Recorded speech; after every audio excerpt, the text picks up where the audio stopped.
And researchers have naturally been kind of studying their involvement and trying to understand their implications for care delivery and patient outcomes and so on. But there's some important recent trends that I think we should all be aware of, one of which is non-physician clinicians are becoming a more and more, or an increasingly important a point of care for a lot of patients across the country. And so more patients are getting their services. This person, because the computer is doing that thing where it keeps refreshing. Your phone? Just keep going. Oh, excuse me. Sorry about that. Just a little technical glitch. Muted. But so we're seeing more and more patients over time getting their care from these clinicians. These patients also tend to be okay with this situation, and in fact appreciate it when it helps reduce their delays for care or lower their time cost or wait times to actually being seen or getting the services rendered. Importantly, we also know, particularly in the primary care setting, that quality of care tends to be equal across physicians and non-physicians offering these services, and patients report high levels of satisfaction. So how does scope of practice interact and have implications for this group? Well, I should say that this is not meant to be an exhaustive summary of the literature, but just to hit a few high points, we've seen that lighter regulation, meaning scope of practice that's kind of more favorable to non-physician clinicians, nurse practitioners in particular, tends to lead to more of these clinicians being available.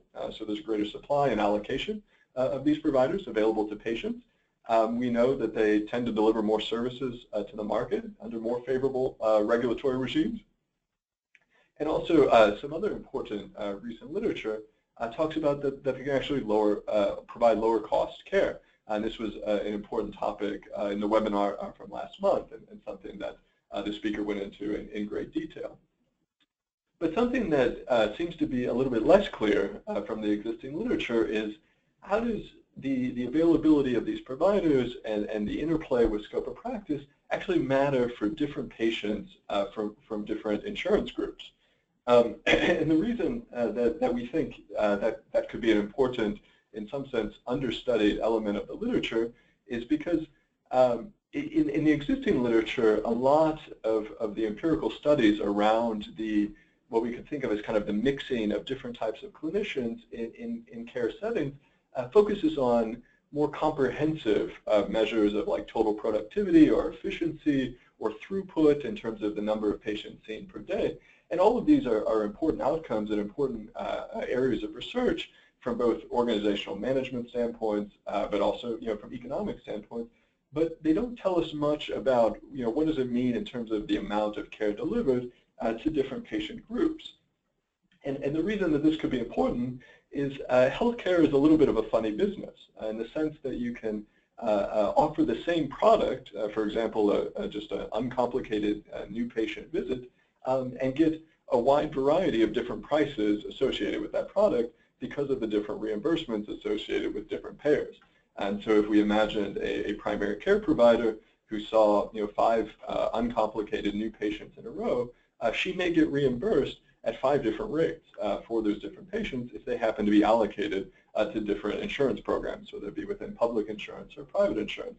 And so while we think a lot about how do these relative prices influence provider behavior, in some sense, kind of the cost of care, the cost of producing the marginal new patient visit is in some sense the other side of the coin, and that if provider groups and practices can do things that lower their cost of care, so they can do more innovative delivery things, they can use different providers in different ways for different tasks and different allocations, if that's helping change their cost function, change their cost structure, that may have implications for different types of patients attached to different reimbursements, and in particular those who are attached to less favorable reimbursements. And so this is kind of the underlying motivation for the main paper that I'm going to kind of review quickly today that I wrote with Dan Polsky.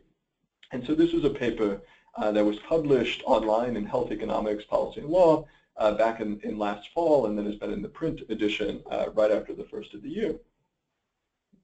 And we're going to really spend some time to try and leverage some unique and interesting data to hopefully create what we think is an interesting, a creative, and also a compelling set of results. And ultimately, you all will get to be the judge in terms of how close to success we come.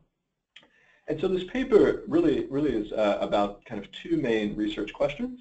The first of which is we want to know, for physician practices that have a more blended clinical staff, and in particular are making use of nurse practitioners and physician assistants, are they more likely to take on new Medicaid patients? Or are they more willing to accommodate Medicaid patients, more Medicaid patients, into their existing patient panels?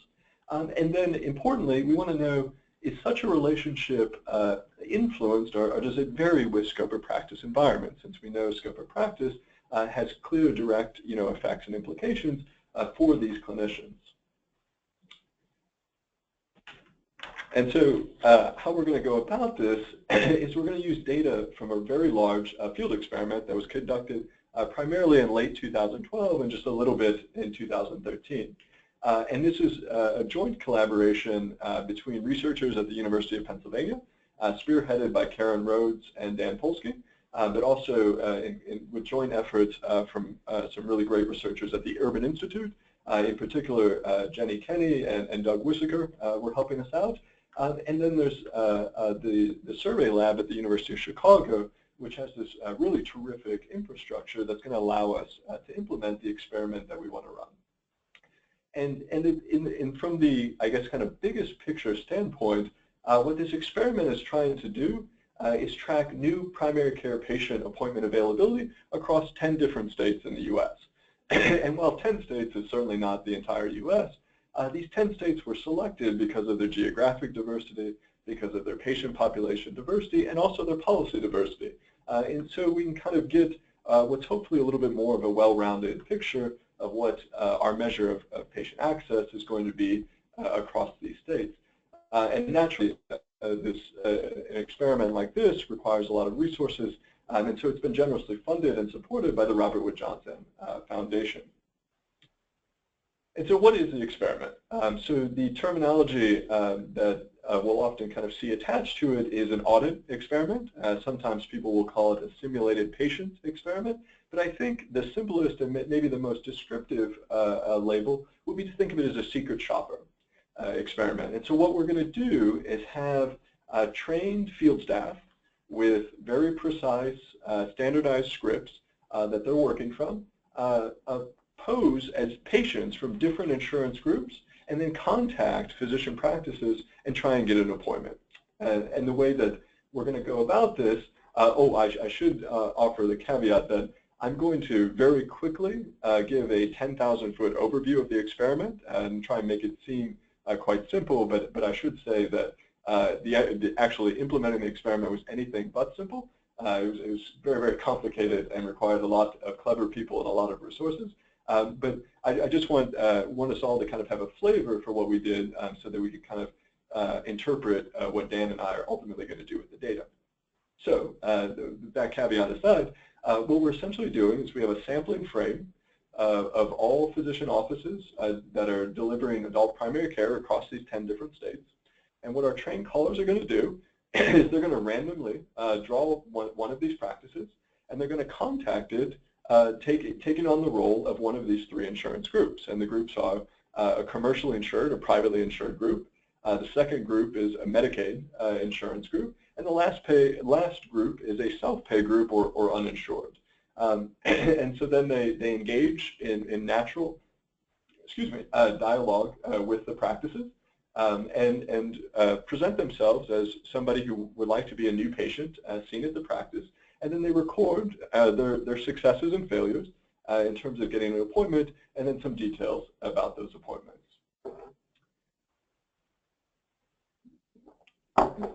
And so there's a few things, and so we think this data is obviously very interesting and has a lot of opportunities for a wide range of research.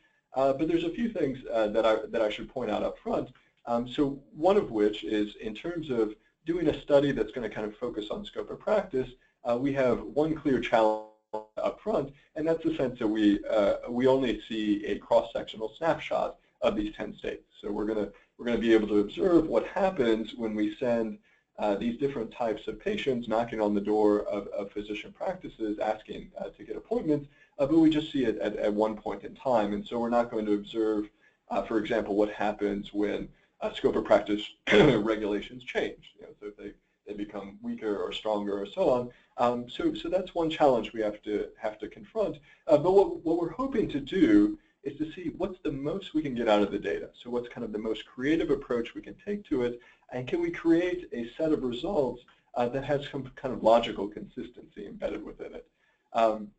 And so we have to be upfront about the fact that we can't be causal in nature in terms of our study, but what we're really aiming for is to try and be compelling. And like I said before, you all will have the opportunity to kind of judge of how close we get in that regard.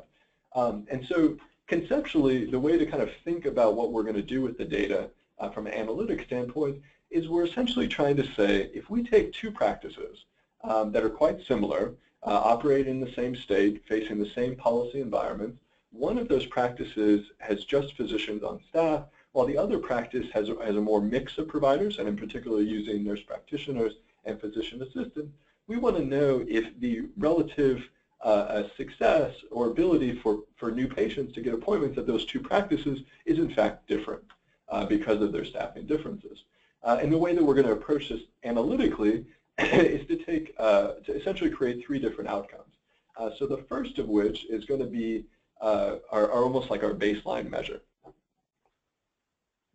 And what we're going to do is compare the relative success in getting an appointment for privately insured callers compared to Medicaid callers. And the reason that we're going to do the relative comparison is the audit study was designed in such a way that the privately insured group kind of operates almost as like an access benchmark for the local area, meaning that they're part of a privately insured plan that should be quite popular in the area. And so long as local providers in the market have capacity to take on new patients, we think they should be very receptive to this privately insured group.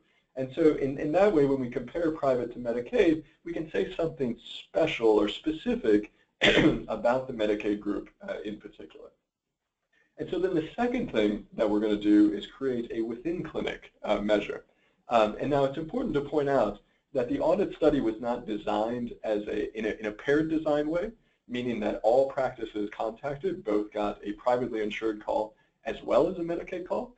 But just because of the large scope of the field experiment and just the natural behavior of the randomly drawing practice processes, we actually get a pretty good subset of practices that happen to get calls. And so this one practice will get both a privately insured call and a Medicaid call. And what that lets us do is kind of create what we can kind of think of as like a disparity in access measure that reflects when the practice said yes to the privately insured call, but no to the Medicaid call. And so then we get a difference in behavior toward the different patient groups within the same practice. And the last piece that we're going to do is we're going to focus in on the self-pay or uninsured callers. And the reason that we're going to do this is because these callers have another special feature in terms of their data. So it's conditional on being granted an appointment, the uninsured callers then asked a follow-up question. And what that question was is, how much money would I need to bring to the visit in order to be seen? And so then they record the practice's response to that, and that gives us a real-time measure of the actual kind of cost of care, we think, for a new patient primary care visit at these different practices. And so we're going to look at these three different outcomes to see if we can get kind of a logically consistent story out of the data. And as you're probably not surprised, given the title of the talk and what we've talked about so far in the webinar, is an important thing that we're going to do is divide up our 10 experimental states by their scope of practice status. And in particular, we're going to separate out those that have what we call very liberal scope of practice laws, meaning that nurse practitioners in those states have complete practice independence for primary care services. And then we're going to compare them to all other states that have more restrictive laws toward nurse practitioners. Just in terms of kind of keeping track of the data, one thing to mention is we're going to be excluding federally qualified health centers and rural health clinic observations from our analyses, and the reason being is because in other work, we've shown that their behavior can be different, in part because they have different objective functions and also face different incentives for these different payment groups. And so they're not going to be a part of the analysis. So to kind of dive into our results and to just kind of briefly review them with you, so this is from our first outcome that we just mentioned on the last slide. And this table is a little bit busy, so we don't need to kind of go through the whole thing. Really what I want us to do is just kind of focus in on these two highlighted boxes. And so this first box at the top, what this is essentially trying to do is tell us what's the relative appointment rate difference for Medicaid and the uninsured group relative to our privately insured. And so if we look at the second row in that first box, we see that on average, after adjusting for a number of other clinic and environmental factors, the uninsured group tends to do a little bit worse than the privately insured in terms of actually getting a new patient appointment. No, that's not true in all states, so we don't see any statistically significant relationship in our second column, which has our liberal scope of practice group.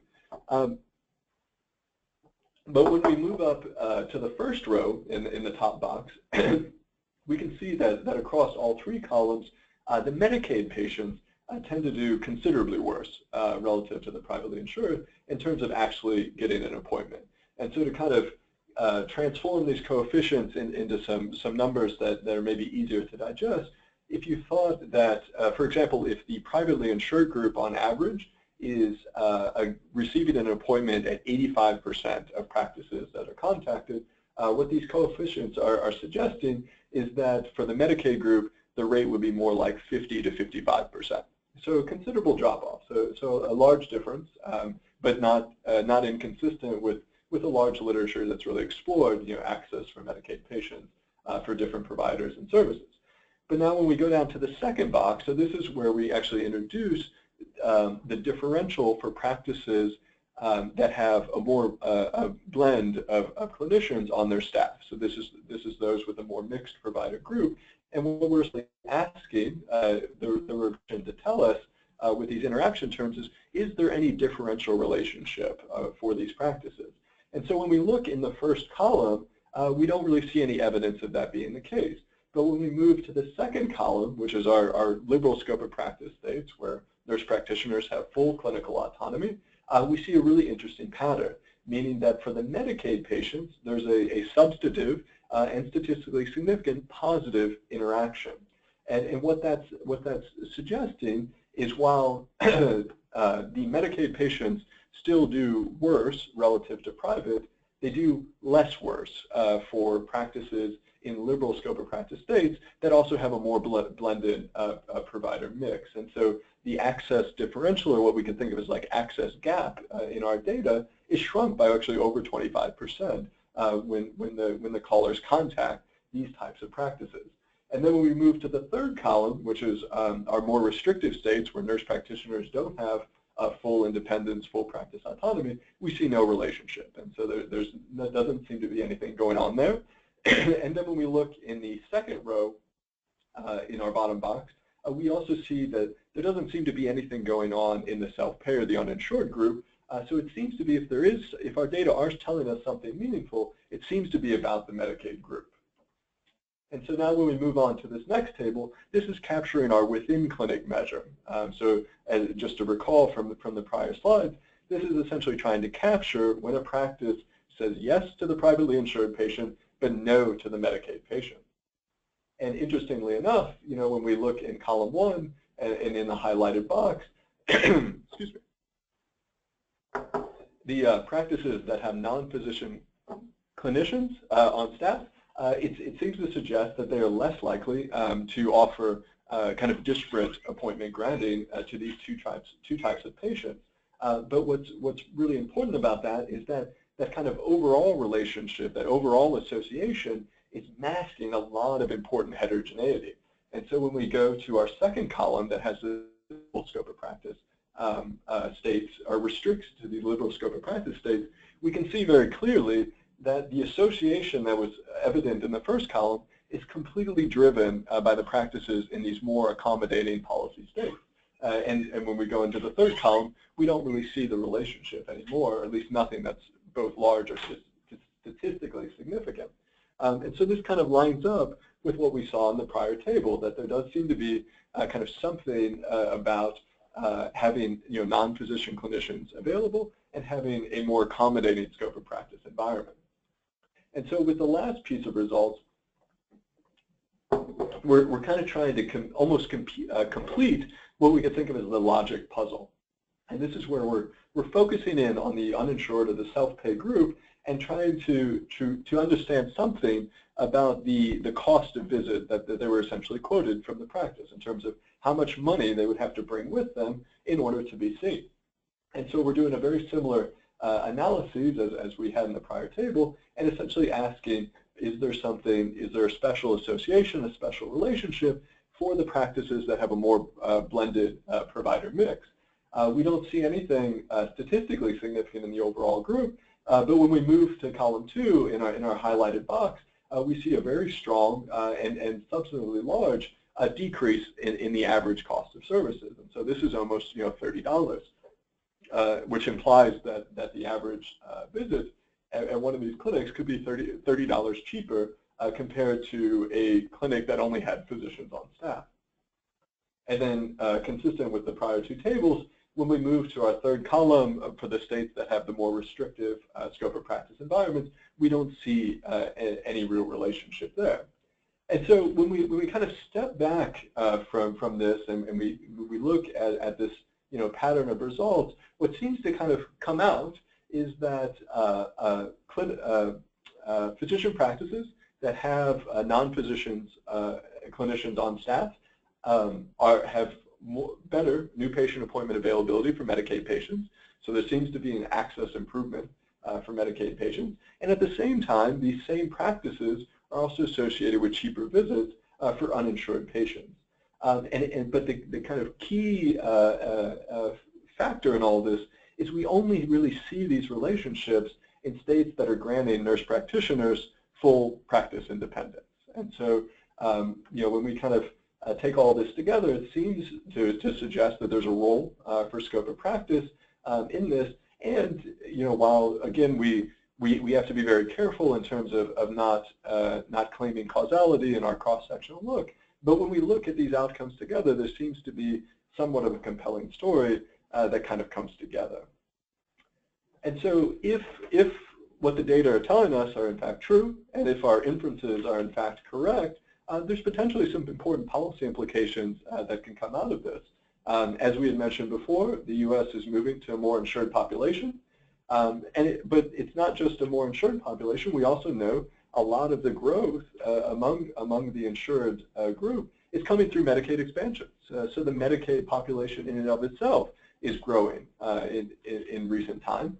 And so we may actually need a more productive healthcare workforce and also a set of healthcare providers more willing to take on more Medicaid business, at least in the near term, because as we mentioned before, it's hard to expand the healthcare workforce in a large way in the short run.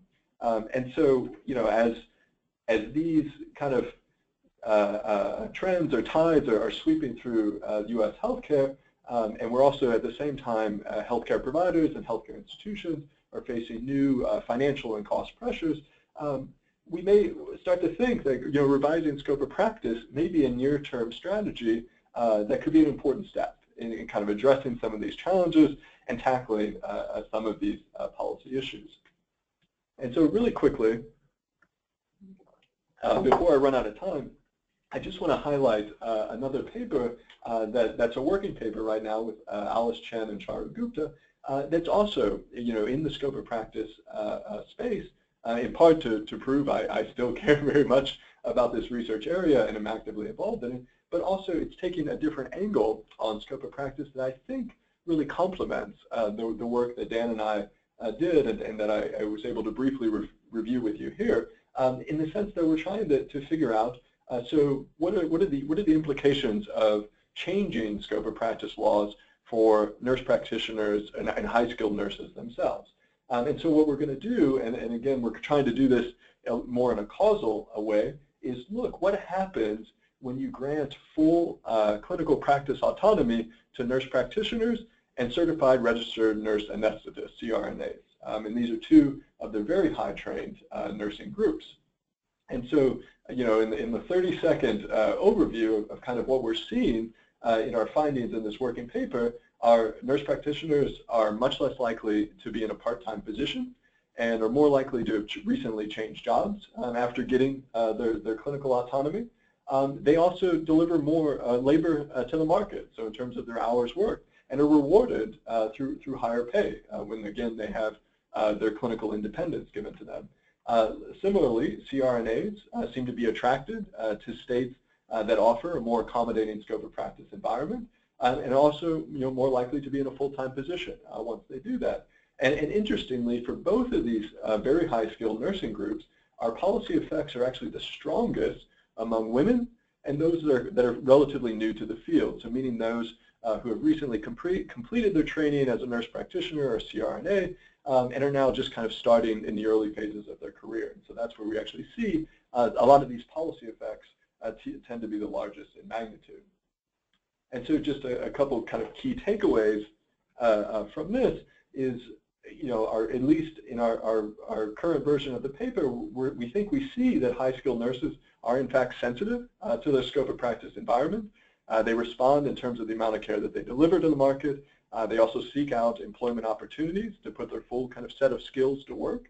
And we also, you know, see pretty good evidence that the labor market seems to reward greater independence for these high-skilled nurses. And so when I, again, kind of step back and think about the study that I did with Dan and the implications for Medicaid patient access and cost of care, and when I think about, again, the implications for the healthcare providers themselves, you know, to me at least points in the direction that scope of practice does matter, and it may be a relevant and salient policy issue for kind of 21st century healthcare and the directions that the healthcare system is going from a coverage standpoint, from a financing standpoint, and from bolstering our healthcare workforce, especially in a primary care setting.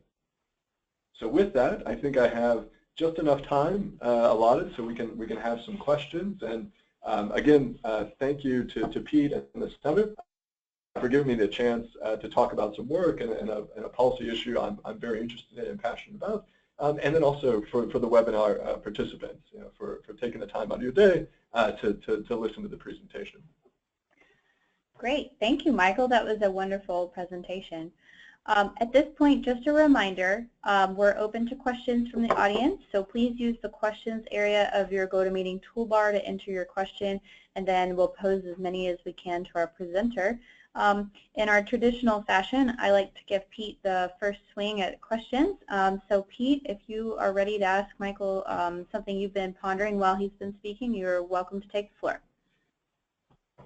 Hey, thank you, Christy, and thank you, Michael, for your presentation, and thank you for doing this research. This is, I find fascinating. You've got a very different approach and a unique method to obtain these data and do the analyses, and I think it's just adding another bit of insight that's closer to the real world of practice to help us understand the influence of these scope of practice laws.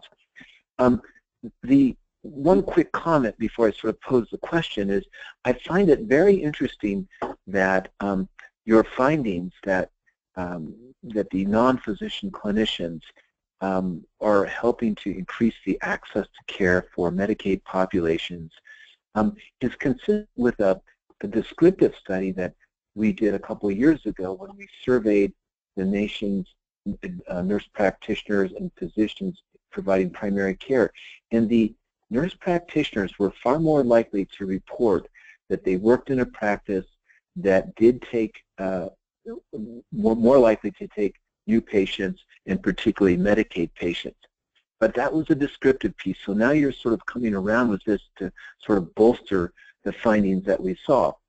But my question now is, given that you see these findings in only the liberal states, do you have any idea, it could even be a back of the envelope estimate, for what the impact on increasing access could be we opened up the remaining states that are more restrictive. I know the effect would take a little time, it wouldn't occur overnight, but how much gain could we achieve with access to take away all these restrictions on the remaining states? Yeah, Pete, that is a terrific question, and in many sense, I think that's one of the main questions that a lot of policymakers are kind of grappling with in terms of deciding, how are they going to go forward, how are they going to revise scope of practice legislation. I think, I guess I'm going to be a little bit evasive in the sense it's going to be very hard for me to say that, and the reason being is one thing. So you made the important point that it's not something that maybe is going to happen overnight, and I think that matters not only because of just the availability and supply of those healthcare providers in a given state before and after the legislation, but also in how they're allocated in their current practices. Because one thing that I didn't touch on in just reviewing the study, but one thing that came across in the data that Dan and I were using is even in the states where there's very, very restrictive laws toward particularly nurse practitioners and what they're allowed to do, still they're very common in physician practices, and so they're a big part of the healthcare workforce, even in these kind of unfavorable legislative environments. And so one kind of question that I haven't been able to get at with data, but I'm hoping to in the near future, is to try and understand how do these high-skilled nurses respond to these policy changes in the short run in terms of the types of practices that they work in. So is there kind of inertia where you stay in a very similar practice, or is there kind of more flexibility, maybe more entrepreneurship and so on, once a practice independence has been granted? In the working paper I have with Alice and Charter, we're seeing some suggestive evidence of that, but we don't have the data detail to dive into that as much as I like. But I think that's going to be a really important piece to try and quantify these things and to really think about, what could we expect in the short run if we relax some scope of practice laws, and how fast would transitions actually happen? I'm glad to hear that, Michael, because I think that would be perfect. I mean, that's a very, very important set of questions to address. Great. Thank you, Pete and Michael. Great question. I have another question here. In addition to analyzing whether the private versus the Medicaid patients were offered an appointment and when, did you analyze whether this appointment was with a physician or an NPC? So that is a terrific question, and something that we were hoping to do, but the data just didn't really allow for that very well, in the sense that we weren't sure we were able to measure that well. And I don't know exactly the reason why that seemed to be the case, but it may, in part, or at least one of the hypotheses I have of why I think the water was kind of muddy and how we were going to measure that is I even in practices that have or in states that have these liberal scope of practice laws, when nurse practitioners and physicians are working in collaboration, although maybe independently within the same practice, I believe it is not uncommon to bill for services under the physician's NPI, because that can have reimbursement implications from different payers, both public payers and private payers. And so I wasn't sure how well we would be able to kind of capture that measure, because we didn't actually have the patient go to the practice to receive the care and see which provider they ultimately saw, which would have captured it very well. And so while that was something we definitely wanted to do, it's just something that the data didn't really allow. Okay, great. I have a clarifying question. So on slides 13 through 15 with the OLS regressions, there's no legend to explain the asterisks. Are these levels of significance, and did you look at all the supply in those full practice authority states? States with full practice authority are more likely to be health professional shortage areas. So the the first point is you're correct. So these are about statistical significance levels. The 2 stars is at the 5% level. The 3 stars is at the 1% significance level. I'm not entirely sure I understood the second part of the question.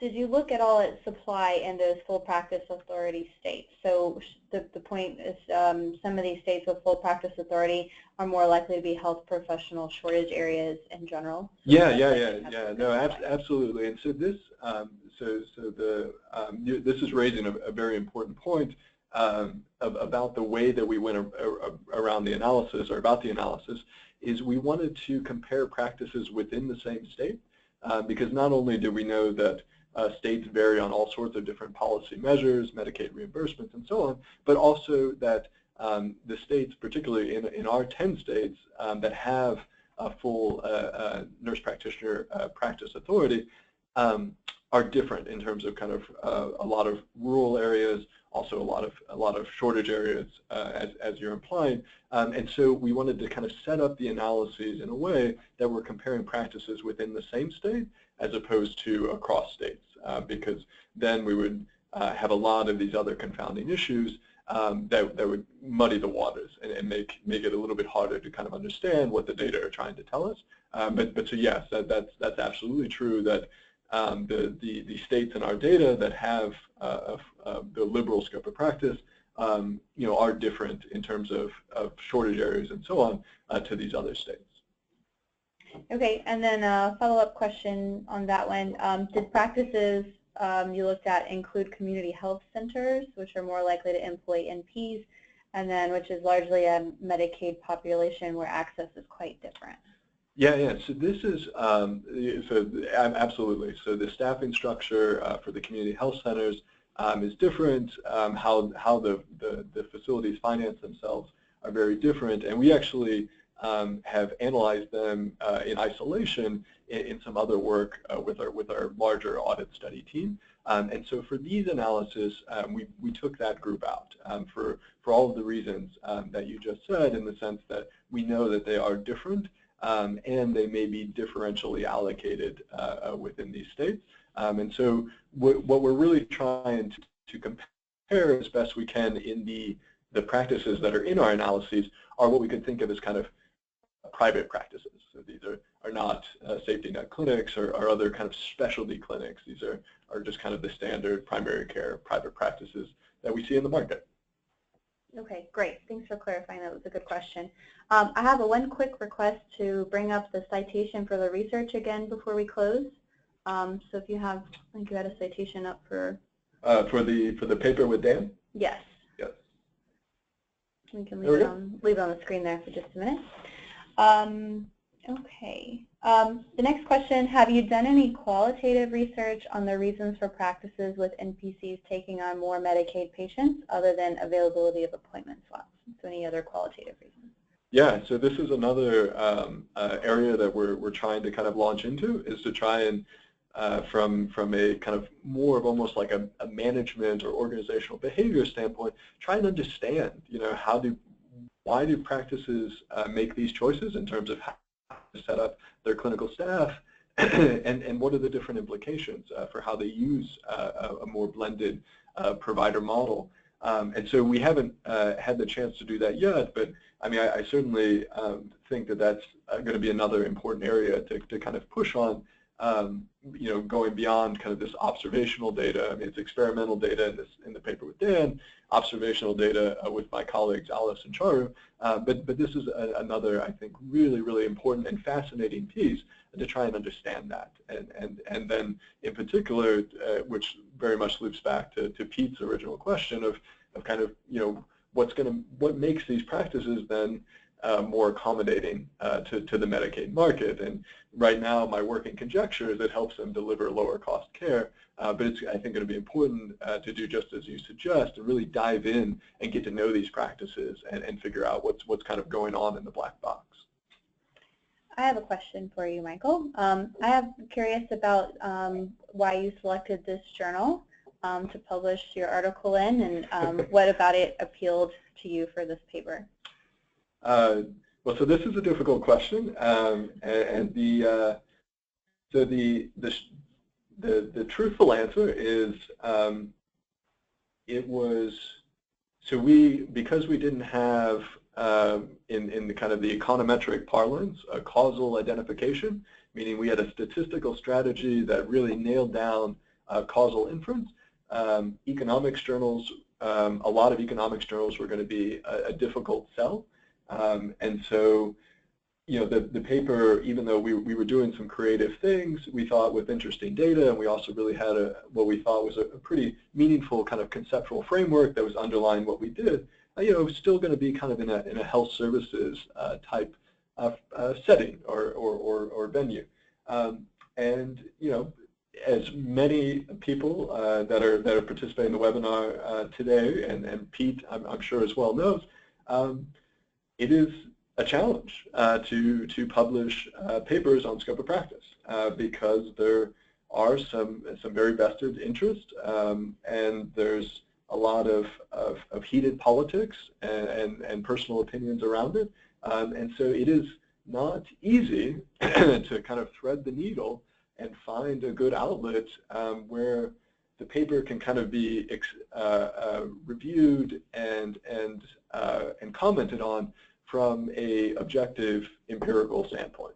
And so luckily Health Economics Policy and Law was able to do that for us, in part because it's also based out of England. And so it's primarily run by a group at the London School of Economics, are the editors-in-chief, and it has an international editorial board, international reviewers that span the UK, the US, and all over the globe. And so, to be frank, it was one way for us to have the paper discussed and critiqued, very much focused on what we did as opposed to political implications. So that's just something I've learned as a young researcher, and I'm happy to share with the broader community who may, if they haven't already, face such challenges in the future. Great, thank you, Michael. One point to clear up regarding the comment before about billing under a physician's NPI number, which of course is only allowed if the physician is actually seeing and overseeing the patient. So we just wanted to clarify that, yes, making sure that everyone is aware that that's the legalities of NPI billing. Yep. Okay, well, we are running out of time, so I just want to say thank you to everyone. We had lots of good questions we didn't get to, and I, again, apologize that we couldn't take them all today. Just keep asking them. They're all great. We hope that you will join us for our next webinar in May. We'll have some more details and a date set for that in the near future. But otherwise, thank you very much to Michael and to Pete and everyone who attended today.